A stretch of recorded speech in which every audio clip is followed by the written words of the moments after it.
Welcome to the deep dive. We're your shortcut to understanding what's really going on behind the headlines and the data. That's right. Today, we're getting into something really personal, but also, well, incredibly important on a bigger scale.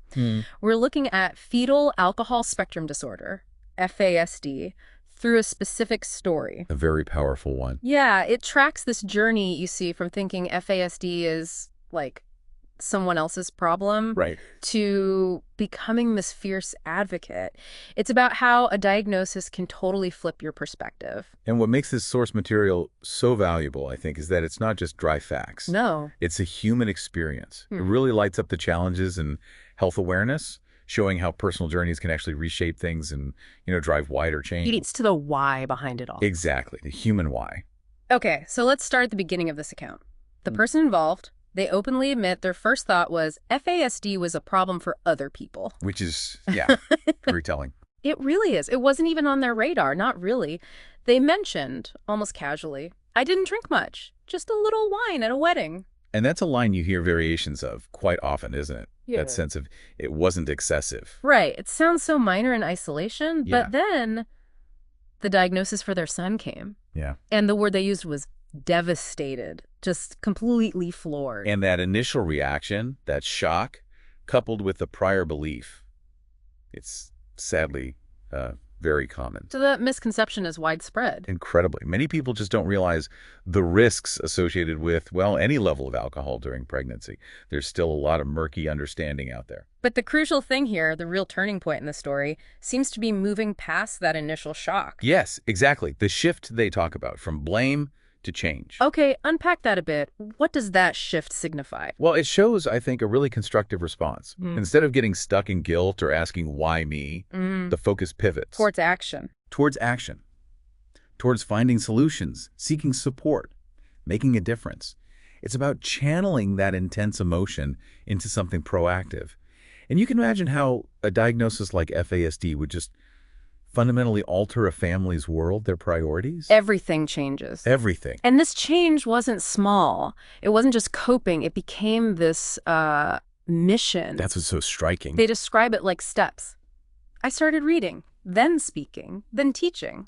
It just kept escalating. Building momentum. Yeah, until now I educate others. It became this whole new path. Driven by a really powerful why. Exactly, and they spell it out. Because the stigma around FASD is killing awareness. That line, it really lands, doesn't it? It does. It highlights that stigma isn't just about hurt feelings. Yeah. It has tangible, dangerous consequences. It prevents people from getting diagnosed, from seeking help, from even talking about it openly. It builds walls. Precisely. And I think the title they use for this part of their experience, When the Diagnosis Made Me a Warrior, just captures that feeling perfectly. Yeah. Yeah. It wasn't just acceptance. It was empowerment. A call to fight. And that's where individual advocacy becomes so incredibly powerful in public health. How so?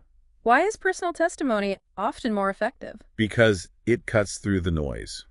Statistics are important, of course, but personal stories make it real. They make it relatable. They give it a face. Exactly. Especially when you're battling something like stigma, which, as the source says, just suffocates awareness. It thrives in silence. Right. So sharing stories, educating others based on lived experience, that's how you start to break down those walls, those misconceptions. And encourage people to actually engage. Yes, to ask questions, to learn more, maybe even to seek help if they need it.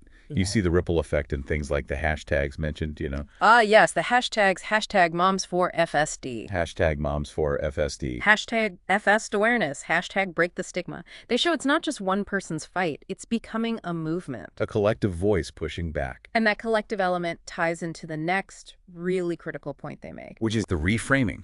They state it very clearly. This is not just a parenting issue. It's a public health issue. Okay, that feels like a major distinction. Let's explore that. What does it actually mean for you listening when we make that kind of shift from personal problem to public concern? It changes everything, really. Thinking of FASD as primarily a public health issue means we acknowledge it's bigger than any single family. It's not about blaming parents. Absolutely not. It's about recognizing systemic factors. It means prevention needs broad public education campaigns. For everyone. Not just expectant mothers. No, the whole community needs to understand the risks. It also means diagnosis requires better tools, better training for doctors, nurses, educators. Right, so they can spot it earlier and connect families with support. Exactly. And that support needs to be robust, accessible, and ongoing. Public health issues demand a collective response from healthcare, from schools, from government, from the community. It takes it out of the realm of purely individual struggle. Precisely. It requires us to think systemically. And I think it's useful for you, the listener, to maybe consider other challenges, health or social, where this kind of perspective shift might be needed. Moving from their problem to our collective challenge. Yes, understanding that broader why it matters is really the only way we develop solutions that actually work in the long run. So as we wrap up this deep dive, it's clear we've traced a really significant journey. A profound one. From that initial, almost detached view of FASD. Thinking it was for other people. Right.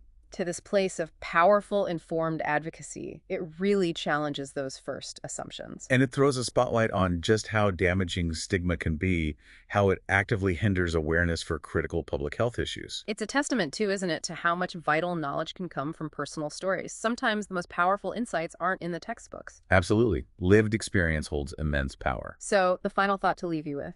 Well, if we take that statement seriously, the stigma around FASD is killing awareness. It does pose a question for all of us, doesn't it? Which is? What's our responsibility here Yeah. as individuals, as part of society? How do we step up to educate ourselves, to challenge the misconceptions around complex health issues? Even the ones that seem distant, like other people's problem. Especially those. Maybe this story encourages you to think about that blame to change idea more broadly. How so? Where else in life can we shift from just observing, maybe judging, to actively engaging, asking questions, and seeking real understanding? It's about staying curious and critically engaging with the world around us. A powerful place to end. Thanks for joining us in the deep dive.